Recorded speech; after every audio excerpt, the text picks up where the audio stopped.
Atlantis Life Science for a better life.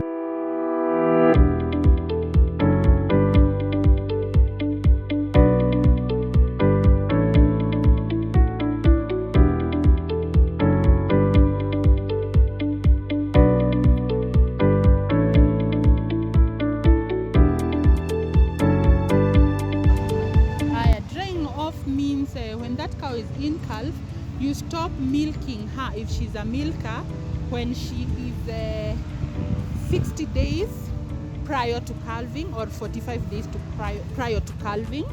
That is the period that we call a dry cow. And what you basically do, you withdraw milking. You also withdraw high energy feeds because we don't want to fatten that dry cow because she's building for the next lactation, and you dry her to heal from the previous lactation as you prepare her to the next lactation. So if it is a high producer, you use a dry cow therapy whereby you induce some antibiotic to the teat for it to help. When you are trying to withdraw milking, you are going to reduce the number of times that you milk. If you're milking 3, you can go to 2, then to 1. So when you're doing that, when you are completely stopping the milk, you can use an antibiotic. You put it, you insert to the milking to the teats for it to help that cow not to get mastitis when she's on dry, because they normally get. Okay. So here, as you can see, these are my dry cows. They are 7 months in calf. So they will stay here for 30 days, and then they are going to the lower side where they will stay for another 30 days. Because they will be steamed up. Okay. Yeah, we will be steaming them on the other side. Okay. So basically this is our maternity wing, Okay. where we go and keep them. And there's something I want you to note. These cows, they are not fat. Okay. So don't fatten your dry cows, because eventually you're going to get something we call negative energy balance. Okay. Make sure you maintain that balanced body, and you stop. If you are giving mineralic for milk, okay, go back to a dry mineralic so that you can train that cow to obtain calcium from her bones, and now, also build reserves for the next lactation and prepare herself to calving down. So you've spoken about drying the cow. That would mean that you want to withdraw the milking process. Yes. And there are some people who normally milk until almost the last stage when the cows are calving down. Wow. What is the disadvantage or the danger when that is done? Because farmers would really want to understand what is this drying cows mean, and what are the advantages of drying these cows, and what is the expectation when you dry cows well at the point when the cows just give birth. Okay. Number 1, we said you are drying this cow to heal. This cow is dealing with a lot of stress. It is in calf, it is being milked, and you're still stressing her. So when you're milking until she calves down, you're not giving her time for her to heal from the stress of producing milk, and you're also not giving her time to build for that calf she's carrying and prepare herself for the next lactation. One disadvantage that you're going to get is you're not going to get higher production as per your expectation, because you haven't given her time to build that. Number 2, you'll get a small calf, because all the energy that the cow could be using to build herself or himself, if it was a bull, you have milked it. So you're going to get a smaller calf. If you get an average of 40, you're going to get maybe with 35 or even 30, or even less than 20 kilos. Okay. Number 3, most likely you're going to get negative energy balance or ketosis. Number 4, you're going to, basically, to make it short, you're going to be dealing with metabolic diseases that comes in hand with the drying of the cow. Okay. On the other hand, if you dry it on time and correctly, you are going to have a peak in production, number 1. Okay. You are going to get a very big calf. For me, let me be proud, kidogo. I'm expecting her to give me around a calf weighing around 50 kilos or 51. Ah, interesting. Because I'm drying her correctly and at the right time. Okay.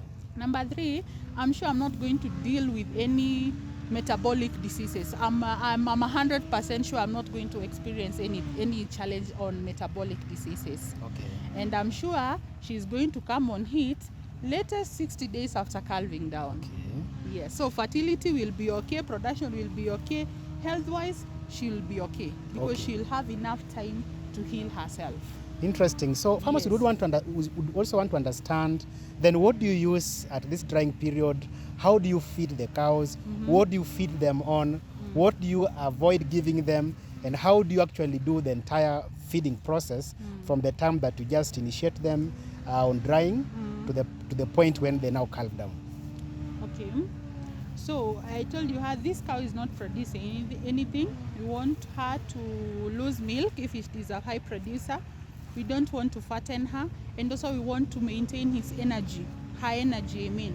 So number one, to withdraw milk, if we are using corn silage, we withdraw corn silage, Okay. and we feed for 3 days or 4 days, or a week, we Okay. feed with dry matter alone, that is hay alone. Okay. Be it bomber rods, be it barley, be it whatever, Okay.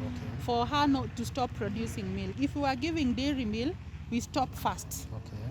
But we don't just stop at mara moja once. If we were giving her 6 kilos, we go to 4, we go to 2, we go to 1, we go to 0, and then we start maybe giving her maybe a kilo of 1 bran, 1 kilo of wheat bran, and maybe 1 kilo of medium, just to make sure the microflora in the rumen, they are still functioning well.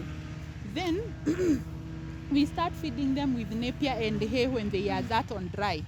And we are make sure there is something key that you're supposed to make sure. You make sure that the rumen is filled. We always fill for that cow. So if you go to the trough, you're going to find that there is something they are eating. Okay. Then we stop with the mineralic for milk. We go for a dry cow milk, mineralic. Okay. And that one we give around 200 grams per head per day. Okay. 200 grams of that dry mineralic per head per day per day. So that is how basically we feed them. For them not to, the reason as to why we withdraw corn is corn has a lot of energy. Sure. So, and the energy is going to build up in the body because she's not producing any milk. No energy is being deprivated from the body.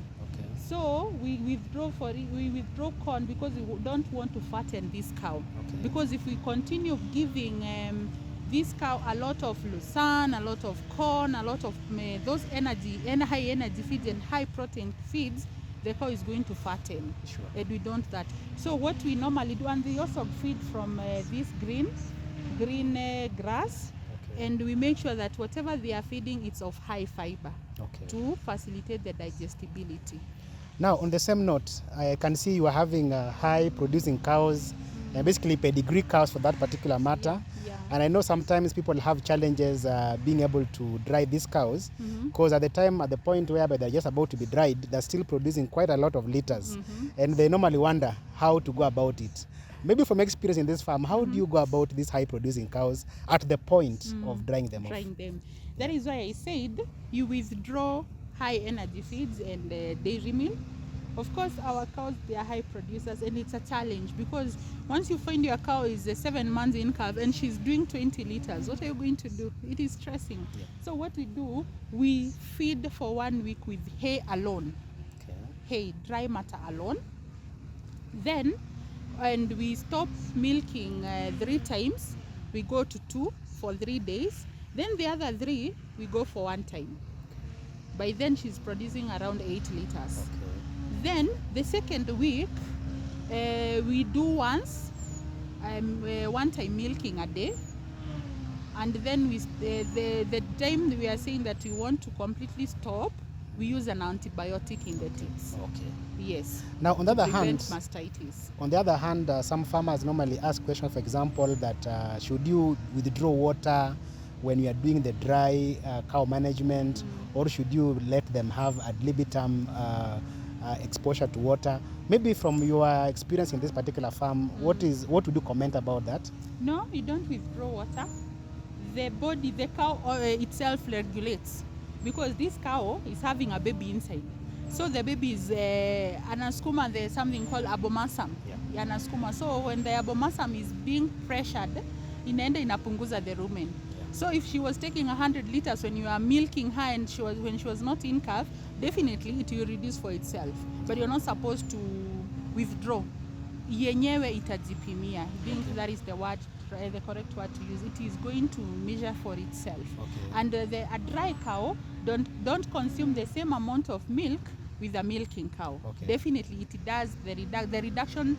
It naturally happens. Okay. But you're supposed to give ad lib. Okay. Yeah. Now you're parting short on matters drying a cow. What is the biggest expectation from a farmer when the cows are dried up properly? What is the main expectation when that process is correctly handled? Higher production of milk and good fertility. Okay. Yes. Excellent. When we talk about drying cows, the aspect of timing is quite important. Remember that when you dry cows for too long, when we also dry cows for a very short time, then it normally affects milk production. For example, heifers are normally dried for longer than the older cows. For heifers, we normally recommend that the drying period should take at least a minimum of 60 days. And for the older cows, drying can take about 40 to 45 days, which is quite significant and quite important, so that now the udder takes adequate time to heal up, and also the alveoli cells, that are the milk secretory cells, also are rejuvenated, and they are actually multiplied in number, because there's been a lot of some damages throughout the entire 3 or 5 day lactation. We need at least 60 days for them to be able to be reformed. And also at the same time, you're looking at you're also trying to look at the cows being able to be in a good state, whereby the moment they give birth, we don't have instances or cases of mastitis, because we want to get rid of a lot of pathogens in the udder. Remember that milk is normally a very, very good medium for replication or multiplication of bacteria. When we get rid of milk from the udder at the point of drying off, then we also get rid of quite a big chunk of the bacteria. Therefore, we're able to prevent instances of mastitis when the cows give birth. When they come up with mastitis, it's quite evident that whenever mastitis sets up in a farm, first and foremost, they're going to have a loss in milk production. Actually, it is instant reduction in milk production. And when we do that, then we know that we are actually affecting the farm profitability. So that is what we had for you today.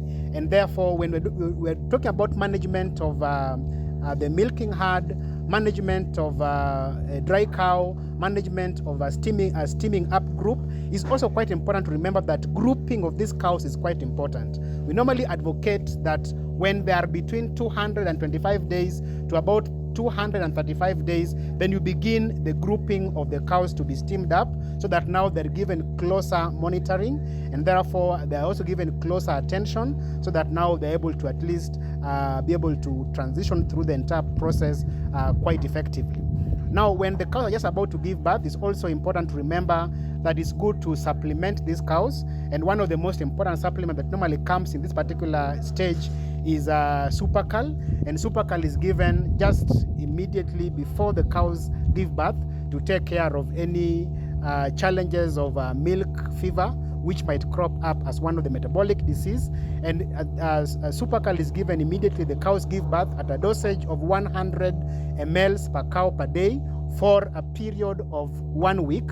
And this will be repeated for the next 2 to 3 months, so that the cows have adequate amount of calcium and phosphorus for milk synthesis. On the same hand, because we know that the cows might have instances of negative energy balance, we introduce white energy to the cows immediately they are given birth to. This can begin at least 1 or 2 weeks before the cows calve down, so that they have adequate reserves. White energy has enough energy to ensure that when the cows give birth, then there is adequate production or synthesis of milk. At the same time, we know that the rumen will quite be pushed by the pregnant uterus. So because the calves has grown to a significantly bigger size, it is pushing onto the rumen, and therefore making sure that the rumen size is quite significantly smaller. When the cows immediately they give birth, they normally have a significantly smaller rumen than the actual size when the cow is open. Now, we want to ensure that the rumen size is also adequately increasing with time, and also the amount of bacteria in the rumen is significantly increasing when the cows give birth. We recommend that during the steaming up process, you introduce CAMBoost to these cows, and CAMBoost targets to ensure that the rumen is well taken care of, and the bacteria that could have been lost because of the smaller size of the rumen has been replenished adequately enough, and this will enhance fermentation and therefore will also limit chances or instances of negative energy balance because of poor fermentation process and poor production of energy. So that is what we had for you for this episode. Until next time, this is yours, Dr. Nikki Omolo from Atlantis Life Science. Thank you. Until next time. Atlantis Life Science for a better life.